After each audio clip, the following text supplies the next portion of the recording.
नमस्कार, कैसे हैं आप सब गाइस। मैं आज आपको बताऊंगा मुलांग 7 के बारे में, जैसे मैंने अपने और ब्लॉग में बताया, क्योंकि मैंने अलग अलग पार्ट बनाए हैं गाइस इसके बारे में। तो आप देख सकते हैं मेरी पिछली वीडियो में भी, और इसमें मैं आपको बताना चाहूँगा मुलांग 7 से जो लोग होते हैं वो 7, 16, 25 को जन्मे लोग मुलांग 7 कहलाते हैं। 7 को जन्मे होते हैं। तो ये लोग गाइस केतु से रूल होते हैं। जो समुद्र मंथन के टाइम पे, शॉर्ट में अगर मैं आपको बताऊं, जब समुद्र मंथन हुआ तो समुद्र मंथन में जब एक अप्सरा जो विष देवताओं में बांट रही थी, पिला रही थी सबको, तो उनमें छुप के, आपने भी कहानी में सुना ही होगा, जिन्होंने ये थोड़ा बहुत सुना मैं शॉर्ट में बता दूं, छुप के राक्षस वो अमृत को पीने लग गए थे। तो वो थे क्या कहते हैं, ये केतु थे। तो वो छुप के पीने लग गए थे। तो जो देवता थे उनमें से एक देव ने पहचान लिया था कि ये देव बन के अमृत को पीने आए हैं, चोरी से पी रहे हैं। तो इतने में उन्होंने बता दिया उनको, भगवान को। तो भगवान ने एकदम से अपना चक्र छोड़ के गर्दन धड़ से अलग कर दी थी केतु की, तो उनकी। तो कहने का मतलब है शॉर्ट में यही समझाना है कि जो धर है वो है केतु, और जो मुंडी है जो कटती है वो है राहु। तो राहु सिर्फ दिमाग से सोचता है। कहते हैं ना, किसी का राहु कहते हैं खराब होता है तो उसका दिमाग खराब हो जाता है, तो वही चीज़ है।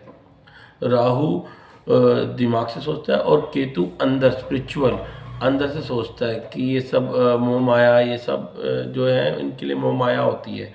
तो ज़्यादातर जो केतु से रूल होते हैं वो 7 के लोग होते हैं, और आपको दिखेगा वो ज़्यादातर पूजा पाठ अध्यात्म से जुड़े हुए लोग मिलेंगे। केतु 2026 में कैसा रहेगा, 7 नंबर वालों का कैसे रहेगा। 7 नंबर वालों को इन चीज़ों पे ध्यान नहीं देना गाइज, कि जैसे शुरू में ही कुछ लोग कह दें, अरे वो देख वो कितना आगे बढ़ गया ज़िंदगी में, वो देख ऐसे हो गया वैसे हो गया, कितनी कामयाबी उसने पा ली है। तो इस चीज़ से ना ये लोग जो होते हैं, कोई परिवार के कह दें या कोई आपके आसपास के देंगे, तो जो 2026 में ही ज़रूर होएगा नंबर 7 वालों के साथ। तो ऐसे बताते हैं। इससे क्या होता है, ये डंप कर हो जाते हैं, थोड़ा हो जाते हैं, समझते इनको ऐसे नहीं होना है। जिनको नहीं पता आप उनका कह नहीं सकते, जिनको पता है वो तो अपने आप को देख लेंगे, संभाल लेंगे। क्योंकि इससे क्या होता है, इनकी जो पावर है वो कम होती है। समझ जाते हैं कि ऐसे होते हैं, साल की शुरुआत में ही ऐसे हो गए, जबकि ऐसा नहीं है। 2026 7 वालों के लिए बहुत अच्छा है। अब पासा वैसा नहीं रहा, अब पासा पलट गया है। अब सिर्फ लोग इनकी तारीफ करेंगे, जो इनके साथ रखना चाहते हैं, निभाना चाहते हैं, इनके साथ कुछ भी करना चाहते हैं, वो इनको समझेंगे और इनको समझ के इनकी जितनी हो सके तारीफ करेंगे, इनके कामों को अप्रिशिएट करेंगे। क्योंकि गाइस नंबर 7 का मतलब है कि इनको छोड़ दो, इनको उड़ने दो। अगर इनको दबा के कोई काम करा जाए, प्रेशराइज करके करा जाए, तो ये नहीं करते, वे अपने हिसाब से उस काम को करते हैं।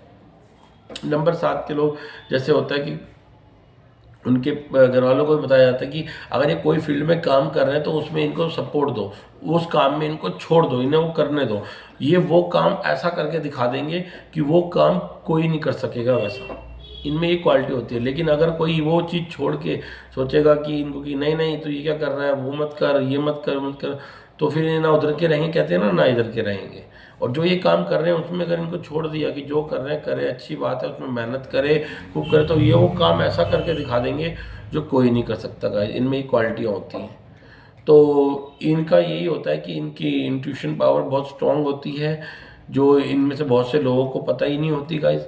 तो जिन्हें पता होती है वो अपना इंट्यूशन पावर एक्टिव करके जमा कर लें, तो लाइफ में ये वो काम पा सकते हैं जो कोई नहीं पा सकता। और ये इनके काम, इनकी जो सोच होती है वो लोगों से बहुत हटके होती है, अलग होती है। और ये काम जो ये करते हैं वो बहुत अच्छे और हाई लेवल के बड़े बड़े काम होते हैं। ये सॉफ्टवेयर इंजीनियर में आपको दिख सकते हैं, इंजीनियरिंग काम में आपको दिख सकते हैं, मल्टी जो काम होते हैं, कोई वैसे जो फैक्ट्री में कोई वैसे वाले काम होते हैं उनमें आपको ये दिख सकते हैं। और आपको ये रिपोर्टर अच्छे दिख सकते हैं, एस्ट्रोलॉजर अच्छे दिख सकते हैं, टैरो रीडर अच्छे दिख सकते हैं। ये जो किसी को कंसल्ट कर रहे हैं कोई चीज़, मतलब बताने के उसमें ये आपको अच्छे ये वो बताए जाते हैं, एडवाइज़र अच्छे होते हैं ये। और साइंटिस्ट इनमें ये नंबर 7 वालों में साइंटिस्ट वाला दिमाग होता है, तो इनके साइंटिस्ट आपको ज़्यादातर नंबर 7 के जो बड़े बड़े रिसर्च मिलेगी, रिसर्च की खोज जिन्होंने पूरी कर दी होगी, ये रिसर्चर है गाइस। नंबर 7 मतलब रिसर्च करने वाले रिसर्चर, ज़बरदस्त रिसर्च करने में एक्सपर्ट है। तो इस गाइस वो चीज़ में ये आपको मिलेंगे साइंटिस्ट में, जो रिसर्च में कामयाब बड़े पद पे आपको अच्छे दिखेंगे। तो ये सब नंबर 7 है गाइस। और ये नंबर 7 के लोग ज़्यादा से ज़्यादा अध्यात्म से जुड़े होते हैं, स्पिरिचुअल होते हैं। इन्हें घूमना, पहाड़ी इलाके पे जाना, इस तरह की चीज़ें, तीर्थ स्थान पे जाना, वहाँ क्या हुआ था, कैसे, उसकी तह तक जाके जानने में बड़ी इनको रुचि होती है। क्योंकि ये बताया कि रिसर्च का नंबर है, और ये नंबर 7 का ये भी देखा गया है कि ये ज़्यादा वैसे होते हैं, कोई चीज़ होती है, ये डीप थिंकर भी होते हैं गाइस। कोई भी चीज़ को सोच के, उससे समझ के, अपनी उससे फिर ये उस चीज़ को पूरा करते हैं। और नंबर 7 के बारे में गाइस ये बताया जाता है कि ये जो आप देखेंगे कि नंबर 7 के लोग ज़्यादातर आपको मिलेंगे कि ये जो चीज़ कोई इंसान बता रहा है, कुछ दिमाग वाला बात कर रहा है, वो कुछ कह रहा होगा, लेकिन ये बता देंगे एकदम से झट कि नहीं नहीं ये चीज़ ठीक नहीं, ये हमें नहीं करनी चाहिए। क्योंकि इनके पास जो इंट्यूशन पावर होती है वो इन्हें महसूस करा देती है, कहीं भी जाएंगे हम चारों तरफ कि क्या गलत हो रहा है, क्या सही हो रहा है, कुछ ना कुछ इनको संकेत मिल जाते हैं ऐसे, जिससे ये बताएंगे। और कुछ लोग इनकी बातों पर विश्वास नहीं करते, तो या यही बताया जाता है कि नंबर 7 वालों को अपनी इंट्यूशन पावर को, इनको इनकी शिक्षण बहुत तेज होती है। तो अगर वो कुछ बताए ही नहीं कि ये चीज़ नहीं इन्हें करनी, या ये इस काम में नहीं जाना, या इस बंदे को ऐसे ये चीज़ नहीं करनी, ये पैसे नहीं देने, या कुछ डूब जाएंगे, तो इन्हें वो चीज़ नहीं करनी चाहिए गाइस। इन्हें अपनी इंट्यूशन पावर पर यकीन करना चाहिए, और इन्हें मेडिटेशन करनी चाहिए, हो सके अपनी इंट्यूशन पावर को एक्टिव ये कर सके। और गाइस दोस्तों, इनके बारे में बताया जाता है ये बचपन से ही बहुत शांत स्वभाव के होते हैं। बचपन में जैसे लोग शैतानियाँ करते हैं, कुछ करते हैं ऐसे, तो ये क्लास में ऐसे मिलेंगे आपको, चुपचाप से शांत बैठे हुए, और कोई जैसे शोर शराबा नहीं कर रहे होंगे। ऐसा नहीं है करते नहीं करते हैं, मस्ती मस्ती, लेकिन जैसे और बच्चे कहीं शैतान होते हैं तो उस हिसाब से इनके बारे में आपको पता चलेगा कि ऐसे बच्चे क्लास में चुपचाप से बैठे होंगे, शांत बैठे होंगे, ज़्यादा कोई शोषण होंगे। ये बड़े सीधे और सिंपल लोग होते हैं गाइस, क्योंकि ये हर चीज़ दिल से सोचते हैं।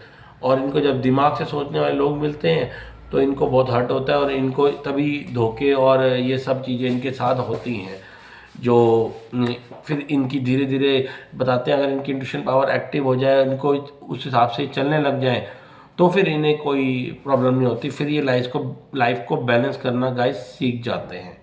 और ये सच्चे, यूँ कह जाए आप, दिल से सोचने वाले लोग होते हैं। और ये जो कहते हैं, इनके मुंह पे कहते हैं गाइस, इनको जितना हो सके अपने काम में, हर चीज़ में इनको खुश रखें जो लोग। अगर ये उनके बारे में दुआ करते हैं, कुछ अच्छा बोलते हैं, तो वो सच हो जाता है गाइस, और कुछ उल्टा बोल दें तो वो भी सच हो जाता है। हालांकि ये अपने बारे में कुछ उल्टा बोलते हैं तो वो भी बुरा हो जाता है गाइस। तो कहने का मतलब इनको यही बोला जाता है कि इनकी जो ये सब शक्ति है, इनको इसलिए ही मिली होती है क्योंकि पूर्व जन्म में ये एक तरह से साधु संत, इन्होंने तपस्या करी होती है, तपस्वी उसमें ये रहे होते हैं, तभी ये इस तरह की इनके अंदर जो चीज़ें होती हैं वो होती हैं, और भगवान ने इनको गॉड गिफ्टेड भेजा होता है। तभी ये राजनीति, एस्ट्रोलॉजरी, टैरो रीडिंग, माइक्रोसॉफ्ट कंप्यूटर के कामों में, कंप्यूटर के और इंजीनियरिंग के कामों में, साइंटिस्ट के कामों, खोज के कामों में, जो कोई रिसर्च जैसे होते हैं उसमें आपको ज़्यादातर ये नंबर 7 के लोग मिलेंगे गाइज। इस तरह के ये नंबर 7 के बारे में जो भी मैंने आपको अभी नॉलेज दी है, बताया गाइज, आप कहीं भी देखेंगे आपको दिखेगा कि मेरी 90% बातें सच हैं, सही निकली हैं। तो इसी तरह मैं अभी आपको और भी अपनी वीडियोस में मैं आपको दिखाऊंगा। तो फ़िलहाल आज मेरी वीडियो में इतना ही। सबको मैं एस्ट्रोलॉजर रूबल सिंह राजपूत, मेरी तरफ से नमस्कार, प्रणाम। आपका दिन शुभ हो। जय श्री राम।